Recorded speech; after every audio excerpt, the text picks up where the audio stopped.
Bom, irmãos, bom dia. Mais uma vez a gente dá sequência ao nosso estudo sobre a família da aliança e a gente chega então no tema dos filhos, né?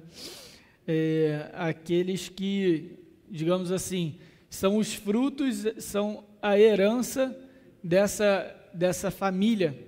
E é necessário então a gente gastar um tempinho identificando qual é o papel dos filhos na dinâmica da aliança. Qual é o objetivo de Deus em nos dar filhos? Nós, como pais, o que a gente deve esperar deles, e também os filhos, né, os adolescentes estão aqui presentes, o que vocês devem esperar do pai de vocês, dos pais de vocês, e também o que Deus espera de vocês como filhos. É importante a gente entender que essa relação entre os membros da família da aliança, pai, mãe, filhos, ela está sob um compromisso solene. A gente já falou sobre isso quando a gente tratou do casamento, e cada membro dentro dessa instituição, dentro dessa família, é responsável pela manutenção da integridade dessa família. Então, muitas vezes, quando a gente vai falar sobre filhos, a gente pode incorrer no risco de que os filhos têm pouca atividade na família, tem pouca voz na família, tem uma postura mais passiva, e que cabe aos pais e somente aos pais toda a responsabilidade de conduzir a família no caminho do Senhor e para cumprir verdadeiramente todo o objetivo que Deus tem com a família. A gente sabe, a gente já viu isso, que essa responsabilidade reside aos pais, sobretudo ao homem, e é ele quem vai responder diante de Deus como representante da aliança. Mas todos os membros da aliança têm responsabilidade, tá? Então também cabe aos filhos manter a família dentro dos termos, dentro daquilo que Deus projetou e espera da família, e auxiliar os pais também, lógico, com devido respeito, né, com tudo da forma adequada, mas também cabe aos filhos auxiliar aos pais nessa missão, que é manter a família firme nos propósitos do Senhor como uma união solene, né, como uma instituição solene. Então, a gente vai ver exatamente isso. O que Deus espera dos filhos no momento, então, que Ele abençoa a família com esses filhos. Então, é o seguinte, a primeira coisa que eu queria trazer é que os filhos são herança do Senhor. Eu peço que vocês abram para mim, por favor, no Salmo 128,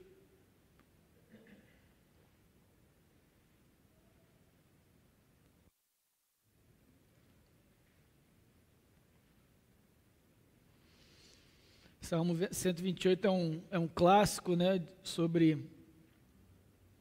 os filhos, sobre a bênção dos filhos.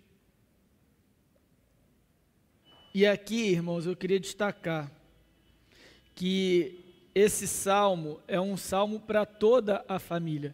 Embora ele seja direcionado, a voz do salmo seja direcionada ao homem, e é direcionada ao homem como o representante familiar. Ok? Não é um salmo direcionado para a bênção masculina. A gente acabou nem conseguindo tratar com tanto detalhe isso ontem no encontro dos pais, mas até dando um destaque importante.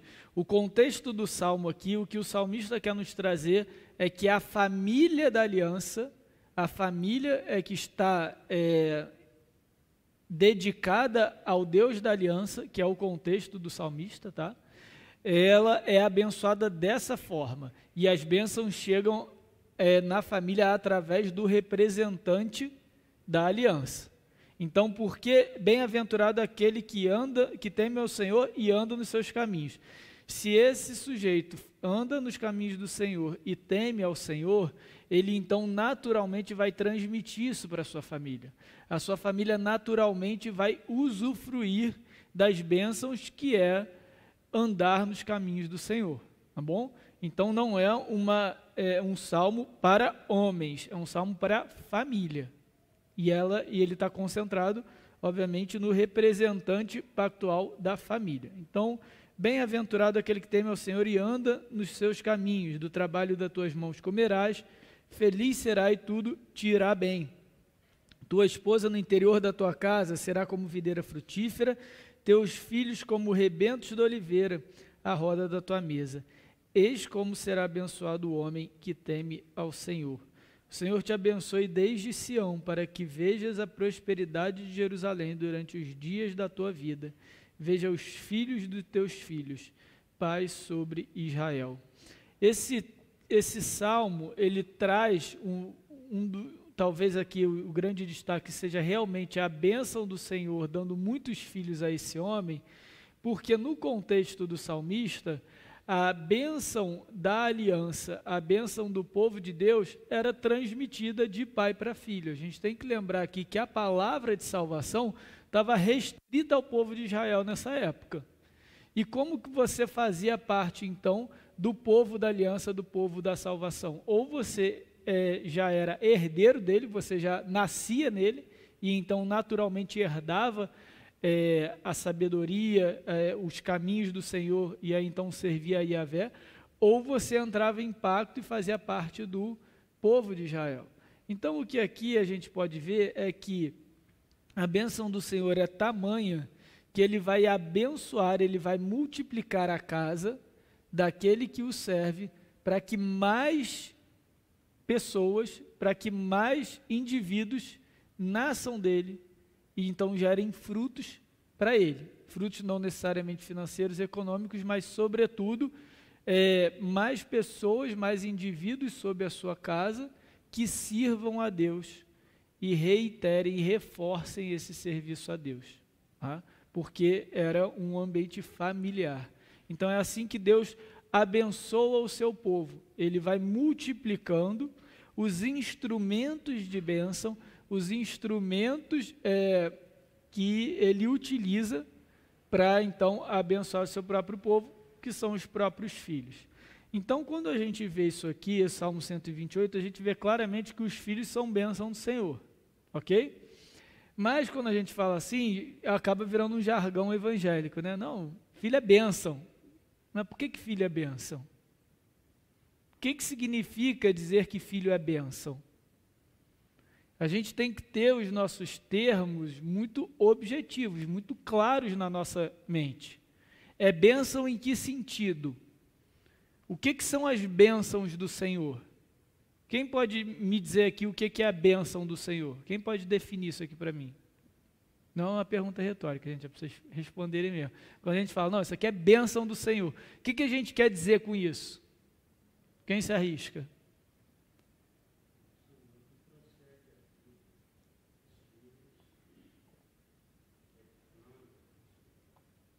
É plano do Senhor, procede a vida. Então, assim, quando a gente fala que algo é bênção de Deus, a gente naturalmente está reconhecendo que aquilo vem do Senhor, não é de origem nossa. Legal, mas assim, de forma mais genérica, não só aplicado aos filhos. Então, tudo bem, quando a gente fala, não, isso aqui é bênção, meu emprego foi bênção, minha família é bênção. Então, a gente reconhece, ou deveria reconhecer, né, não cair num jargão comum evangélico, reconhecer que aquilo que a gente está atribuindo como bênção vem do Senhor e do Senhor somente. Se não fosse a bondade e a misericórdia de Deus, a gente não teria aquilo que a gente chama de bênção. Bacana. Que mais? Será que a definição de bênção é só aquilo de bom que Deus nos dá? Não tem mais nenhuma característica das bênçãos de Deus? E aí? Perfeito, Renan, perfeito. É aí que eu queria chegar. Se a gente acha que bênção é só algo que Deus nos dá, a gente está reduzindo o conceito de bênção ao materialismo do nosso tempo. por mais que seja uma coisa intangível como a família, né, algo do tipo. Então, isso que o Renan falou é importantíssimo, gente. Toda a bênção que o Senhor nos dá tem uma finalidade, tem um propósito, tem um objetivo. E a gente precisa identificar na nossa vida qual é o objetivo, o propósito e a finalidade do Senhor com cada bênção que Ele nos dá. Então, por exemplo, quando Deus nos abençoa com o trabalho, e aqui no Salmo 128, o trabalho também é bênção, ó, do trabalho das tuas mãos comerás. Isso aqui, na época, quem cantava esse salmo, naturalmente se lembrava de Gênesis 3, 17, 18, que falava sobre o homem, sendo a terra sendo amaldiçoada, e o homem do suor do teu rosto trabalharia. E aqui é um contraponto, então olha só, é bênção do Senhor, o Senhor abençoa o homem com o trabalho. Por quê? Porque qual é a finalidade? Sustentar o homem, apesar dele viver numa terra escassa. E quando o Senhor nos abençoa com o fruto das nossas mãos, Ele também nos permite que nós sejamos generosos, que a gente também abençoe outros que necessitam, estão à nossa volta. A gente já falou isso alguns domingos atrás no sermão. Então, toda bênção do Senhor tem uma finalidade, ok? A gente não pode reduzir as bênçãos ao que a gente recebe, senão rapidamente a gente vai reduzir o nosso relacionamento com Deus a uma barganha, ok? Então, com os filhos não é diferente. Quando a gente fala que os filhos da aliança, eles são bênção do Senhor, são esses dois aspectos que a gente vai destacar hoje. Que eles vêm do Senhor, que a origem deles é do Senhor, como o presbítero Adalmo salientou, e que eles também têm um propósito diante de Deus. Eles têm um propósito como indivíduos, como filhos, mas eles também têm um propósito na nossa vida como pais.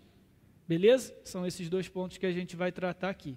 E o primeiro ponto é justamente aquilo que a gente entende na Escritura, que os filhos são herança do Senhor. Então, o que a gente diz como herança do Senhor? O que significa a gente dizer que os filhos são herança do Senhor? É que eles nos foram dados pelo Senhor. É exatamente isso. Agora, a característica principal de uma herança, você não trabalha por ela. Você não merece ela. A herança é um recurso trabalhado, desenvolvido, explorado, criado por outro que você adquire por um direito. Ok? Então, quando a gente fala que os filhos são herança do Senhor, é porque, na realidade, eles pertencem a Deus e Deus nos concedeu os filhos. O quanto isso é difícil para os pais compreender isso, gente? É pouco ou muito? Por que é muito?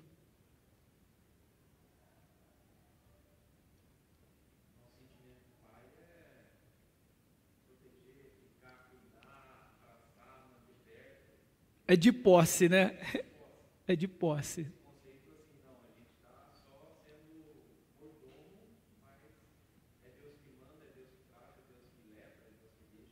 Exatamente. Perfeito, perfeito. Esse sentimento de posse sobre os filhos, ele pode ter duas manifestações, talvez uma com uma origem um pouco mais legítima, né, que é o que o Renan comentou. Então a gente quer proteger, a gente quer preservar, a gente quer cuidar, a gente quer manter os nossos o mais perto da gente possível. Então, filhos, adolescentes, aí quando os pais começam a ficar muito em cima de vocês, não é simplesmente para acabar com a vida de vocês, liberdade, não, gente, é porque realmente tem lá no fundo aquele sentimento de cuidado, de proteção, de superprotetor, vocês sabem do que eu estou falando, tá? Mas acontece também o outro lado, que é quando vem de um sentimento ilegítimo. Qual é o sentimento ilegítimo? Esse filho é meu, ele é propriedade minha, então ele tem que fazer aquilo que eu quero. E se o filho não andar na cartilha, não andar segundo o caminho que o pai espera dele ou a expectativa do pai, há frustração da parte do pai e há então retaliação, seja castigo, seja o que for. E aí esse é o local perigoso. Veja, qualquer um dos locais é perigoso. Lógico que o segundo é trágico, tá? Mas até mesmo a superproteção, a gente tem que ter sempre em mente que os filhos nos são dados por Deus e nós protegemos, preservamos e cuidamos deles sob a tutela do Senhor. Sob a tutela do Senhor e na confiança do Senhor. A integridade e a segurança dos nossos filhos não depende do nosso esforço. Depende da bondade de Deus. E a bondade de Deus age através do nosso esforço. A diferença é sutil, mas ela é fundamental. O nosso labor, o nosso zelo, a nossa disposição em servir, em proteger, em preservar os nossos filhos, é somente instrumento de Deus e assim deve ser. Ok? Filhos, por que isso é necessário? Para os mais novos, para os adolescentes aí que estão me ouvindo também. Por que isso é importante, gente? Vocês também precisam entender que os pais de vocês respondem a Deus por aquilo que eles fazem com vocês. Muitas vezes, gente, a gente não vai entender, não vai aceitar, não vai concordar com a direção que os nossos pais dão na nossa vida. Mas lembrem-se que eles estão fazendo isso, ou deveriam fazer isso, diante de Deus. E aí eu quero dizer uma coisa, principalmente para os adolescentes aqui, para os filhos. A responsabilidade principal dos seus pais não é com vocês, é com Deus. Eles não estão aqui para agradar vocês. Eles não estão aqui para servir vocês. Eles estão aqui para servir a Deus enquanto eles educam vocês. Então, isso é difícil para a gente entender. Mas, ao mesmo tempo, quando a gente começa a entender isso como filhos, a gente vai alcançando uma maturidade e um relacionamento de confiança com os nossos pais que a gente não consegue de outra forma.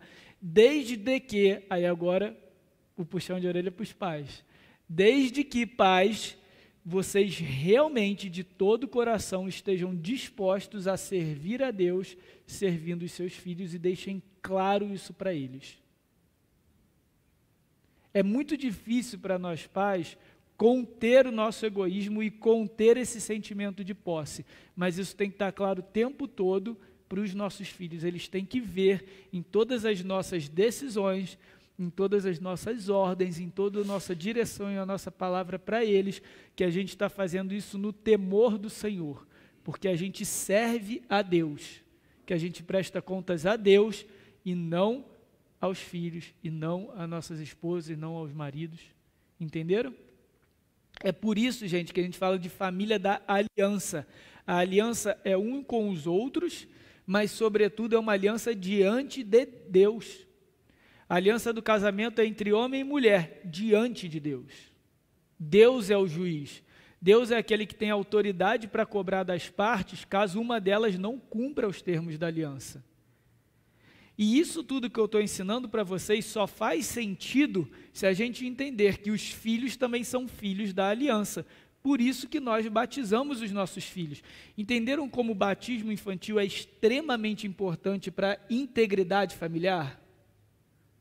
Porque agora a gente está diante de Deus num juramento solene que a gente vai se dedicar de corpo e alma para servir a Deus, servindo aquela criança, servindo aquele indivíduo que Deus nos concedeu como herança.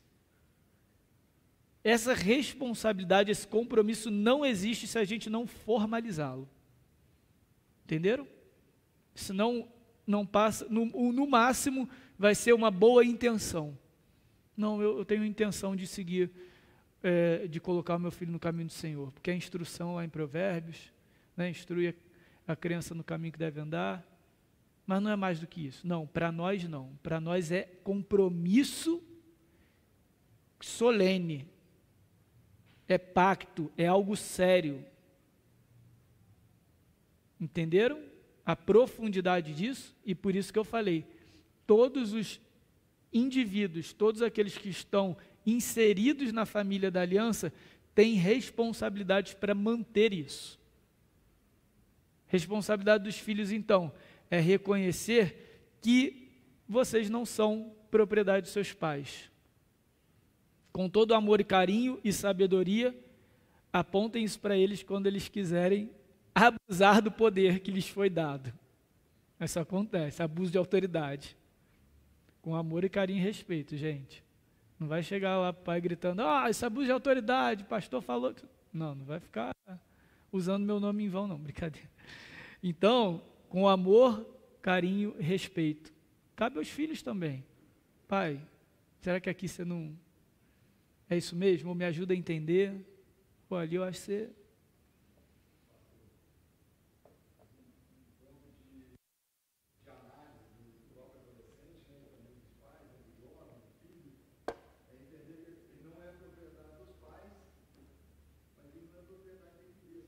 Exatamente. Perfeito, Gustavo.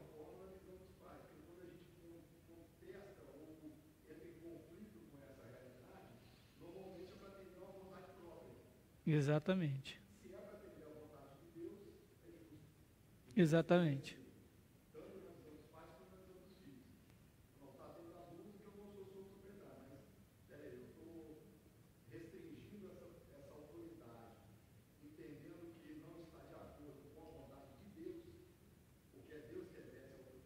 Exatamente. Perfeito, perfeito ponto. No final das contas, a gente tem sempre que sondar a motivação do nosso coração. Todo conflito que existe, principalmente o conflito familiar, é por um desentendimento ou vou deixar desentendimento que eu não estou achando a palavra, mas é um desentendimento de expectativas. Você tem duas partes com expectativas diferentes sobre uma mesma situação. Essa é a natureza dos conflitos. O que ajuda a acalmar, apaziguar os conflitos, principalmente dentro da família? É você pelo menos elucidar, você deixar transparente a visão, a motivação de cada uma das partes. E isso tende a reduzir bastante o conflito. Então, filhos, quando vocês forem contrariados, em vez de reagir com ira ou com o sangue quente, procure entender o porquê daquela ordem, daquela direção dos seus pais. E pais, quando vocês entrarem em conflito com seus filhos, procurem também entender o porquê determinado assunto, determinada causa, lhes é tão valioso. Vem cá, por que você ficou tão chateado quando eu não deixei tal coisa? Por que isso é tão importante para você? E aí, juntos, vocês vão conseguir avaliar se as motivações de um, de fato, era legítima, ou estava buscando os próprios interesses, como o Gustavo comentou aqui, e do outro, se realmente era legítima diante de Deus, ou também estava buscando os próprios interesses de, no caso dos pais, controlar demais. Só que normalmente a gente reage. A gente entra num conflito e reage, cada um protege a sua própria parte. Então os filhos vão proteger a si próprios, como se fossem propriedades de si, e os pais vão proteger a sua autoridade, como se os filhos fossem propriedade deles. Viu? Conflito de interesse. Então, nesse momento, famílias, sentem juntos, talvez não na hora do sangue quente, da bateção de porta. Acontece, gente, até na família da aliança acontece. Não deveria, mas acontece. Mas depois, vem cá, por que a situação chegou dessa forma? Como que a gente concilia? Como que a gente alinha as expectativas? É um exercício, é difícil, gente. É difícil para os pais, é difícil para os filhos, mas é assim que a gente vai crescer na integridade do Senhor. Lembrem-se, a família é um projeto de Deus para andar junto. A família é uma unidade, é um time. Não existe separação, não deveria existir separação em casa. está todo mundo no mesmo barco com a mesma missão. Netflix, há uns anos atrás, ele fez a reprise de uma série, Perdidos no Espaço. Eu só conheço a versão nova, tá, gente? Não estou entregando idade aqui, não. Perdidos no Espaço é uma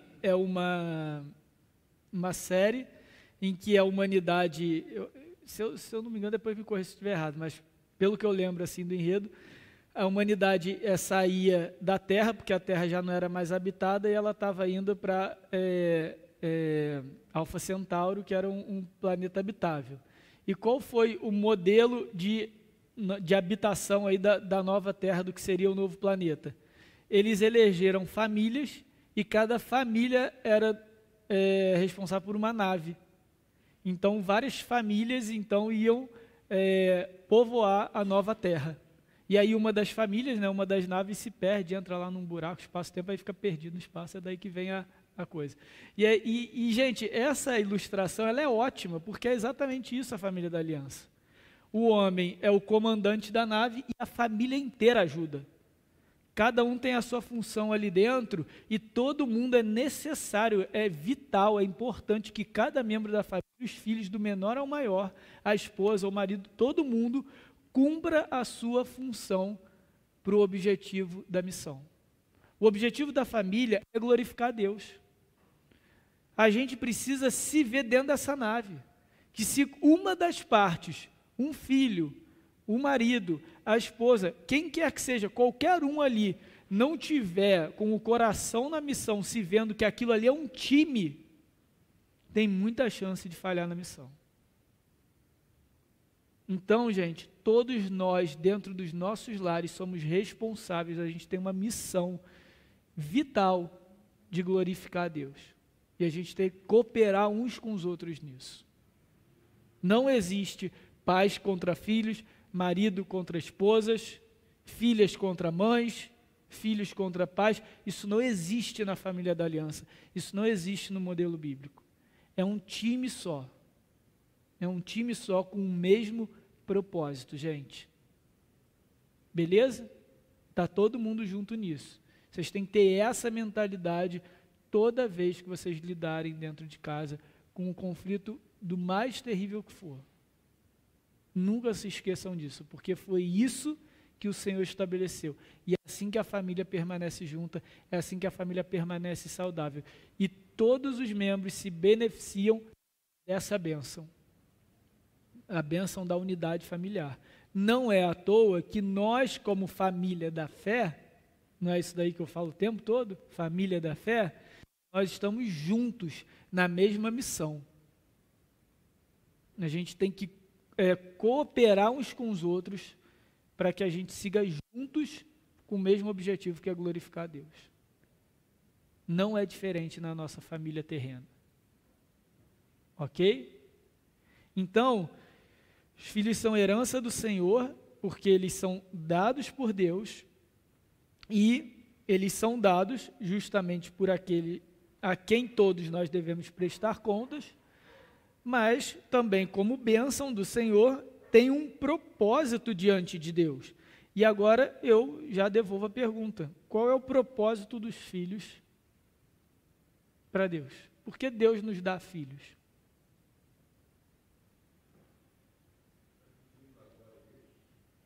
Como?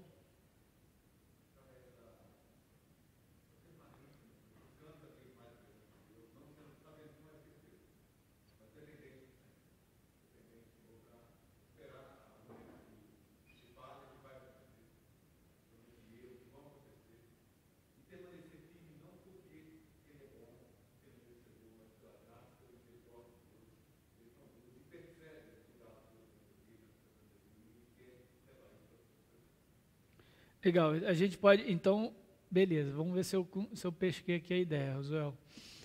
Realmente, quando a gente tem filhos, a gente aprende a depender muito mais do Senhor. A gente o busca muito mais, a gente ora muito mais do que a gente oraria sem filhos. Isso daí também é para a glória dele, obviamente. Mas será que esse é o propósito dele? Ele nos dá filho porque o negócio é tão brabo que aí ele meio que nos conduz para orar, é isso? Tipo, é para...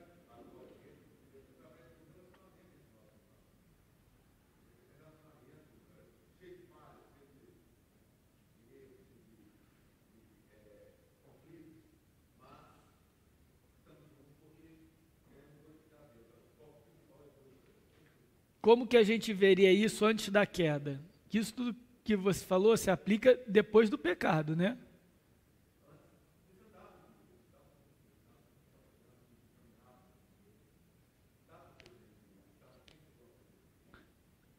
Deus pode nos dar inúmeras coisas com esse mesmo objetivo, inclusive os filhos, não nego, tá?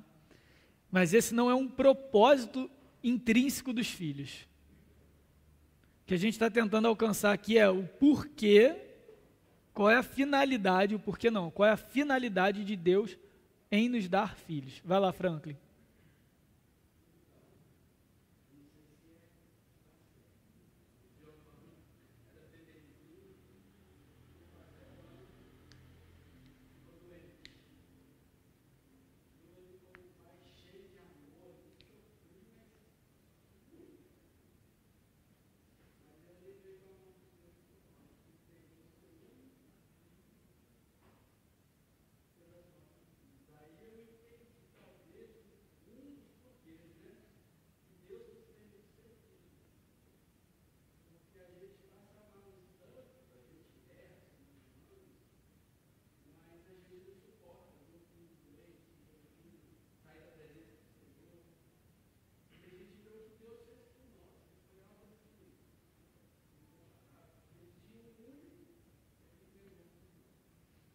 Perfeito. Eu acho que isso aí complementa a ideia que o Rosuel trouxe. Os filhos nos fazem sim de uma forma única glorificar Deus, porque eles nos ensinam a ver Deus como Pai. A gente consegue entender um pouquinho do que é o amor de Deus como Pai.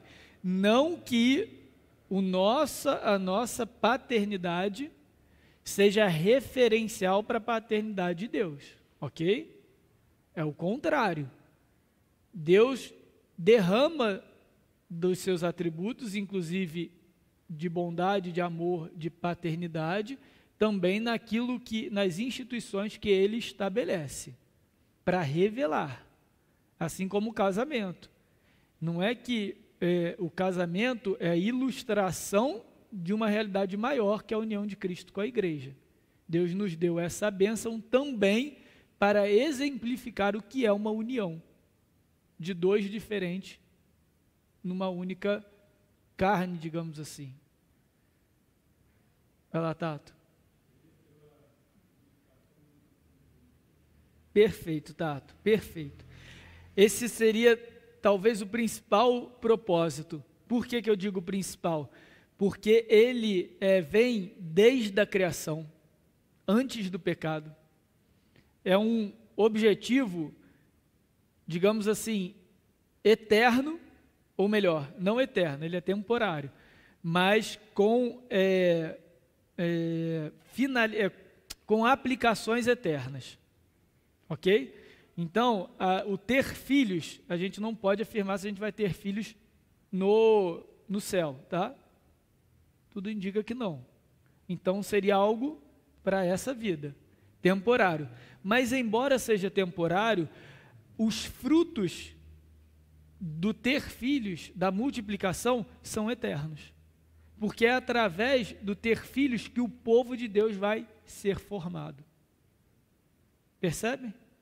Então, a gente precisa entender que a bênção do Senhor sobre uma família, em multiplicá-la, é de acrescentar ou de formar, de trazer na matéria, de trazer na realidade terrena, temporal, a realidade do reino, os súditos do reino. Como que eles viriam?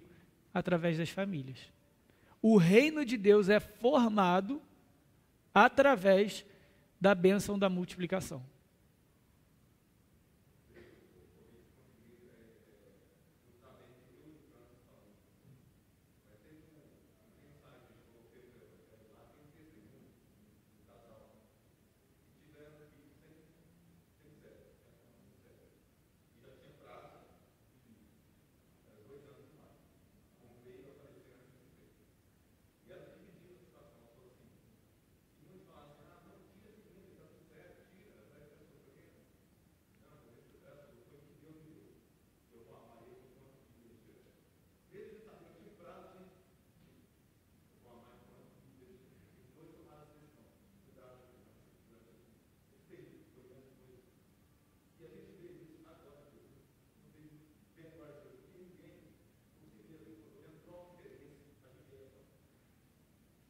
É porque, humanamente falando, é uma situação que não traz benefício nenhum, né?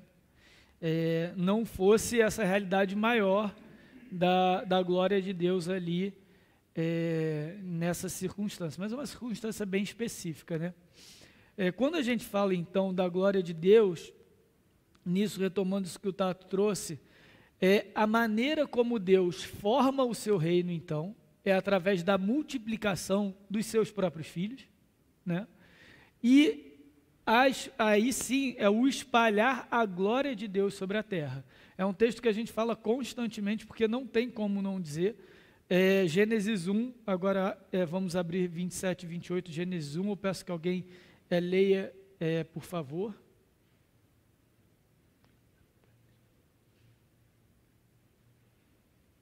Quem achar pode ler, por favor, Gênesis 1, 27 e 28. Obrigado, meu irmão. Relaxa.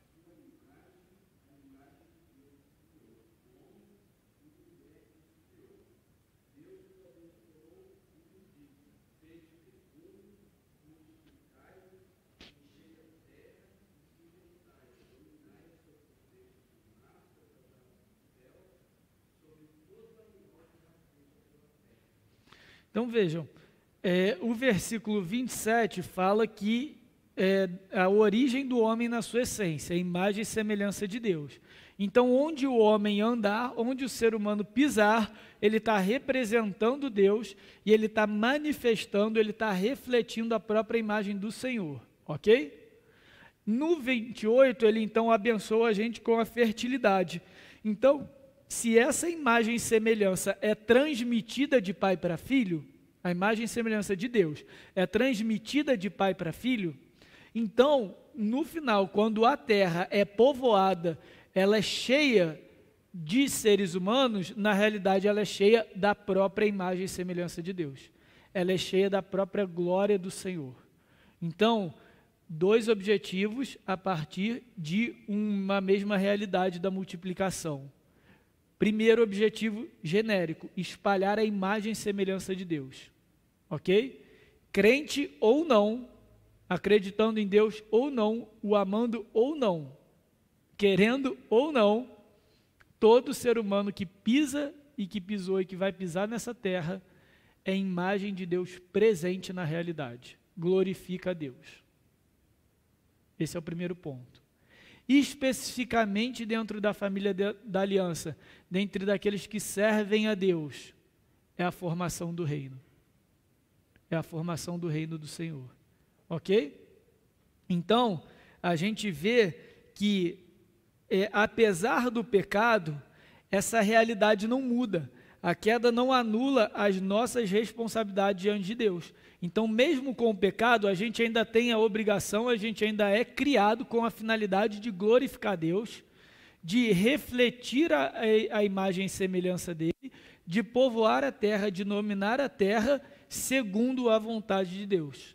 E como a gente faz isso? Principalmente com filhos.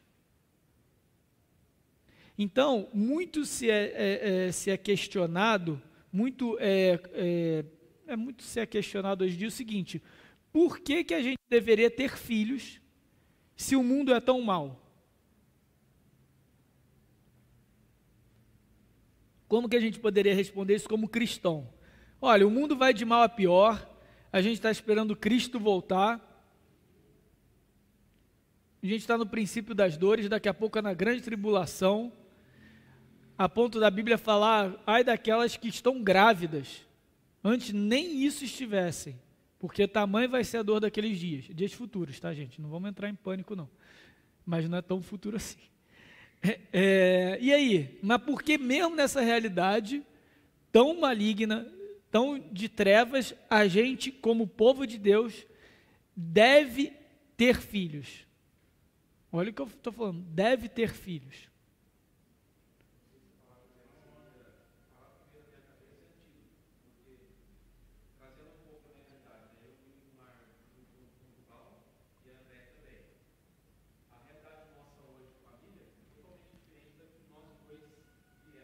Uhum.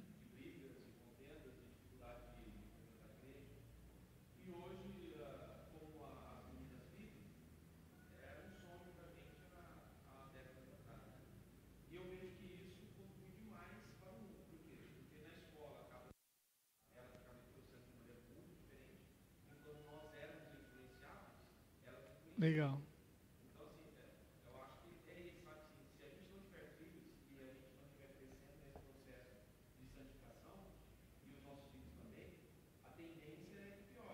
Uhum.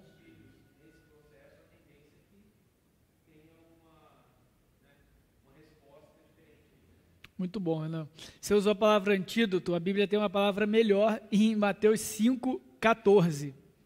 Aí eu vou pedir, já que você está no embalo aí, Renan, que você leia para nós 5, 14, 15 e 16. Depois alguém levantou a mão e pediu a palavra por aqui. Não? Foi o Espírito? Então tá bom. Do 14 ao 16. Renan, por favor.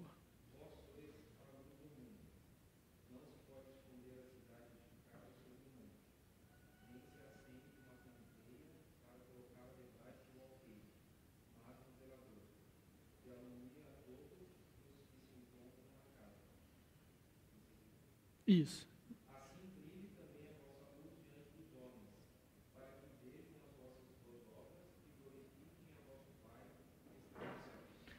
Vejam, por isso que eu falei, melhor que antídoto, porque os filhos da aliança, aqueles que nascem dentro do pacto, dentro dos termos da aliança, e conduzidos na palavra do Senhor, podem ser essa luz do mundo.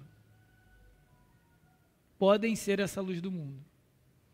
Então, quanto pior os dias, mais nós cristãos devemos estar dispostos a ter filhos. Porque é a luz do mundo. São mais pessoas sendo educadas na palavra do Senhor, na sabedoria, na instrução de Deus, para mudar a terra, não transformá-la, redimi-la. Isso Cristo vai fazer. Mas pequenas mudanças, como o Renan falou. Num tempo eu era influenciado, hoje as minhas filhas são influência. Para que a gente seja luz, para que a gente distribua pequenos focos de luz na terra. Porque são filhos da aliança. É o que a palavra nos diz em Provérbios 31, e eu peço que os irmãos abram então. Desculpa, Provérbio 31, eu estou com o Provérbio 31 de ontem. Provérbio 22, 6. Clássico esse, né, gente?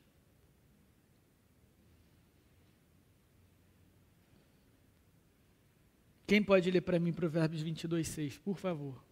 Ensina a criança no caminho em que deve andar, e ainda quando for velho, não se desviará dele. Então, gente, essa daqui é a sabedoria, é o racional por trás da nossa educação cristã dos nossos filhos. Aquilo que a gente ensina para os nossos filhos, a condução deles vai marcá-los, vai formá-los como cidadãos. Ok? Agora, pergunta importante. Provérbios 22, 6 nos garante ou nos ensina que filho de eleito, eleito é? Não? Então, como é que a gente explica esse versículo que a gente acabou de ler?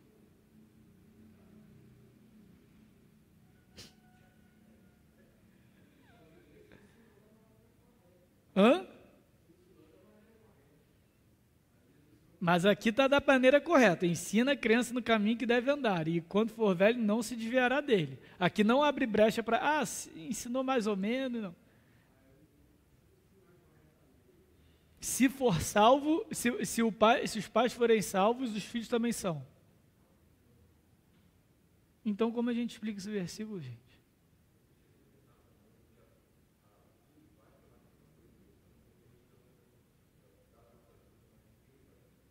Mas aqui não fala de decisão. E a nossa salvação não depende da nossa decisão. A nossa decisão, ela é uma etapa da nossa salvação. Tá? Fique bem claro, às vezes isso é um mal entendido na doutrina reformada. A gente não nega que o homem, em algum momento, confessa Cristo, e isso é uma decisão volitiva, racional, volitiva que parte do coração. Eu quero Cristo na minha vida, eu decido agora servir a Deus. A gente não nega essa realidade. O que a gente defende é que, para chegar nesse ponto, já teve muito trabalho do Espírito Santo. E quando o Espírito Santo fez todo esse trabalho, não tem como não chegar nesse ponto. Entenderam? Isso que é a graça irresistível. Ok?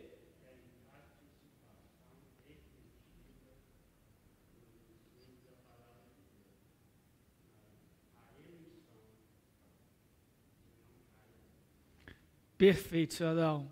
Tem participação efetiva dos ensinos da palavra de Deus, é o que o senhor Adão falou.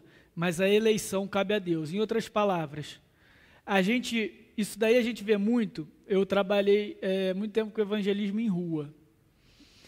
E a gente vê muita gente na rua assim, nossa, não sei o que lá, você está aí orando. Eu lembro da minha mãe, que orava por mim, me levava na igreja, não sei o que lá, eu sei que eu estou no caminho errado. Ou quando a gente vai, às vezes, abordar alguém que está envolvido no crime. Nossa, mas, poxa, e aí o sujeito cai em lágrimas, fala, eu sei que isso daqui não é a vida que a minha mãe queria para mim, ou que Deus quer para mim. Então, aquilo pesa no sujeito. Vai sair dali, o sujeito vai pegar em arma, vai atirar, vai fazer tudo que ele tem que fazer. Mas está pesando nele, entendeu? Porque o ensino fica, gente. Provérbios 6 não é uma lei do Senhor em relação à salvação. É uma instrução do Senhor em relação à sabedoria. A gente tem que lembrar o contexto de Provérbios. Provérbios é o livro de sabedoria. Como que a gente deve viver os nossos dias. É assim que a gente deve viver os nossos dias. É da mesma forma, com a mesma lente que a gente entende o quinto mandamento, que é o primeiro, que é o mandamento com promessa. Honra teu pai e tua mãe, e os seus dias se multiplicarão na terra. Como assim? Se eu honrar pai e mãe, então vou viver mais? Mas meus dias já não estão todos contados? E agora? É porque normalmente, de modo geral, aquele que obedece pai e mãe, ele não vai se meter com coisas que coloquem a própria vida em risco.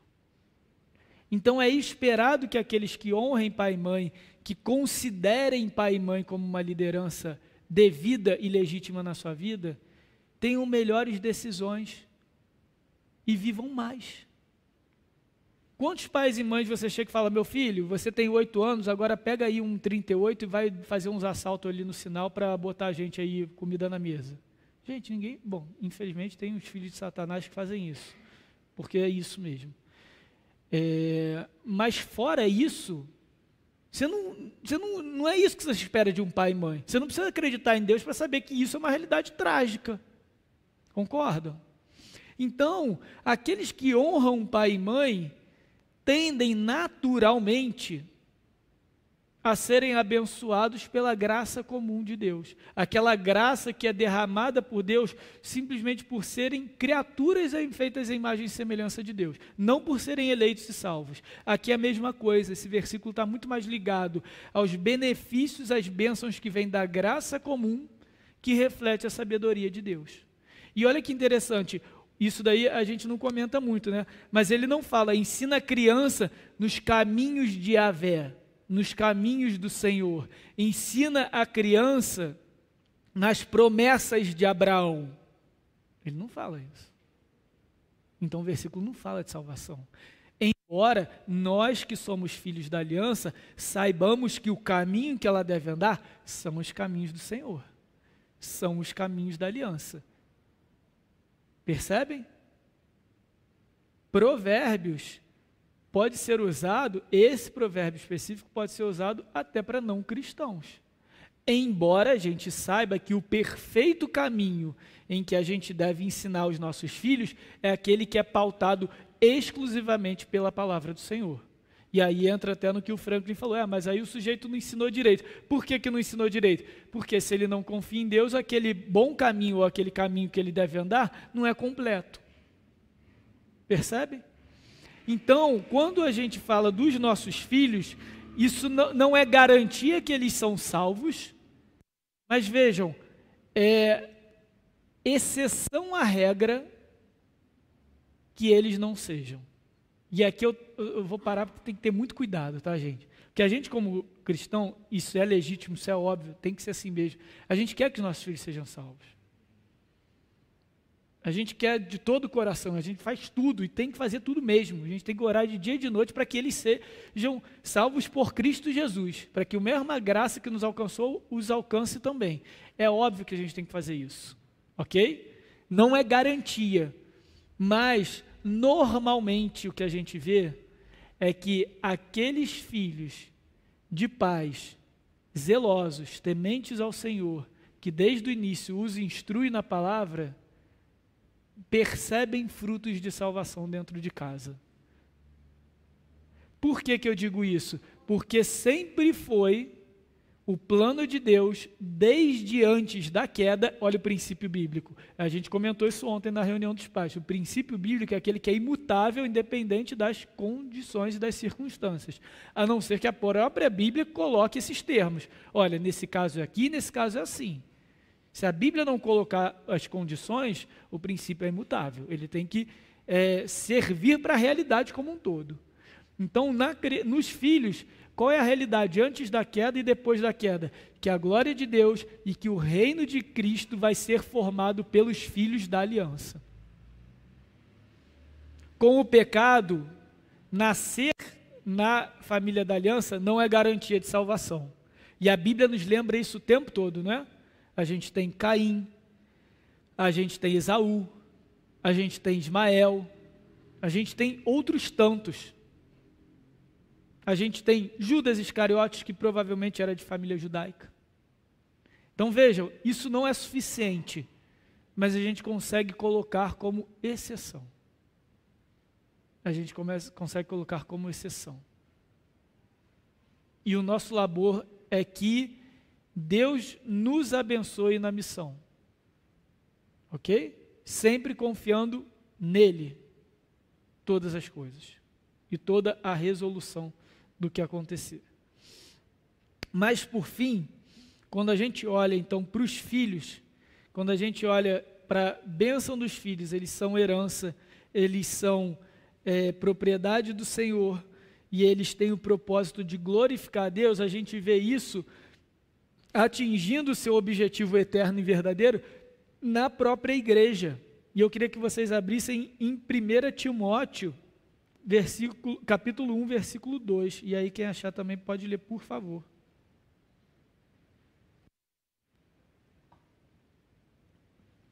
Primeira Timóteo, capítulo 1, versículo 2.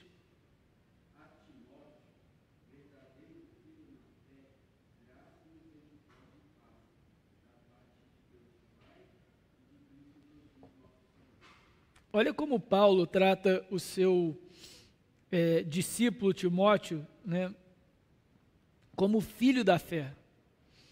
É interessante porque Paulo é quem leva o evangelho a Timóteo, depois o próprio Timóteo passa a ser pastor, e Paulo entende que dentro dessa dinâmica da família da fé, existem aqueles dos quais nós somos responsáveis também. Aqueles que a gente deve cuidar, aqueles que a gente deve zelar, aqueles que a gente deve instruir como filhos carnais, como filhos da carne. A gente também tem filhos na fé. No final das contas, isso só mostra que a estrutura familiar, ela é uma bênção de Deus, ela é algo separado, ela é algo santo, porque ela representa realidades eternas.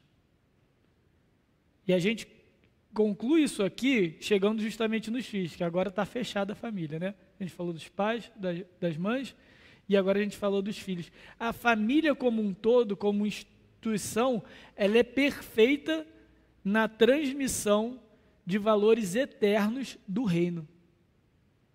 Então, tudo que a gente precisa saber sobre Deus e o reino, a gente consegue enxergar na família. A gente reconhece um que nos representa e nos conduz, que é Cristo, tal qual o Pai. A gente consegue ver aquele auxílio que complementa, que não é inferior, uns com os outros. Nós, na família da fé, nos complementamos uns com os outros, embora haja, sim, líderes no nosso meio. Mas isso não nos diminui no reino de Deus. Cristo nos ensina isso. E nós temos aqueles que são filhos, aqueles que são dados por Deus a nós para o nosso cuidado. eu posso dizer com toda a alegria no mundo que eu tenho muitos filhos na fé. A cada 15 dias eu estou com eles. São todos meus filhos na fé. O João tem 2 anos, mas eu tenho 30 filhos adolescentes, pelo menos. Uns dão mais trabalho que outros. Mas é no amor, gente. Eu falo isso com o coração assim derretendo. É o amor de Deus que me conquistou, porque isso me mostra uma realidade muito maior. Quando eu cuido de vocês, eu cuido como pai. Percebe? Quando nós pastores cuidamos da igreja, a gente cuida como pais. E quando vocês fazem alguma coisa errada ou quando a igreja sofre, a gente sofre como pai. Quando a gente se despede de um, a gente se despede como pai. Embora seja o inverso, né? A idade aqui já quase... Deixa isso quieto, deixa isso para lá. Não precisa dessa parte, né? Mas é isso, gente. E esse é o amor que deve nos unir. Essa é a família esse é o sentimento de família. A gente tem que ter como igreja e a gente tem que ter como família dentro de casa. E a gente tem que se esforçar e pedir sempre a Deus por muitos filhos. Essa é a minha oração. Eu oro sempre pela igreja para que ela dê muitos frutos. A gente louva ao Senhor que o Joãozinho chegou agora, tem outro Joãozinho aí na fila também, tem a Aurora chegando. Nossa, gente, vocês não têm ideia. Eu amo a igreja cheia, de grávidas, de criança pequena. Essa igreja é saudável, eu faço para todo mundo. Exemplo de igreja saudável é a igreja com criança, é a igreja com grávida, é a igreja nascendo, é o povo de Deus prosperando, é o reino avançando. A gente tem que orar por isso. Senhor, multiplica as nossas famílias. Mas a gente também tem que orar, Senhor, multiplica o teu reino aqui, porque todos nós também precisamos ter filhos na fé. E eu falo isso para os adolescentes, e aí, chama seus amigos, corre atrás, são os filhos de vocês também. Estão aqui, graças a Deus por isso. A gente vê os frutos, a gente se alegra, a gente vê o grupo crescendo, é bênção do Senhor. Vocês também, todos aqui têm essa responsabilidade, gente, de criar, de conduzir outras pessoas à fé, de levar a luz do mundo, porque a gente sabe que embora o mundo é mau, a gente tem a palavra de salvação, a gente tem a palavra de vida eterna, a gente tem que levar isso para todo mundo. E o reino avança através de famílias, esse é o plano principal, sempre foi. O povo de Deus prospera através das famílias. O reino avança através das famílias, até que a gente finalmente esteja juntos como uma única família, por toda a eternidade nessa terra, refeita, perfeita, sem nenhum mal. Beleza? Dúvidas, comentários? Não? Então vamos orar, gente. Feche seus olhos, baixe sua cabeça. Senhor, louvado seja o teu nome, Pai, porque grande é o poder de sermos chamados filhos de Deus, como nosso irmão João registrou em uma das suas cartas. Louvado seja o Senhor por isso. Que privilégio, Pai. Nos ensina verdadeiramente o que significa sermos teus filhos, carregarmos o teu nome na nossa vida, no nosso coração. Nos ensina, Senhor, como filhos terrenos, a honrarmos os nossos pais, a sermos bênção em nossas famílias, a glorificarmos a Deus como filhos, a glorificarmos o Senhor como filhos, Pai.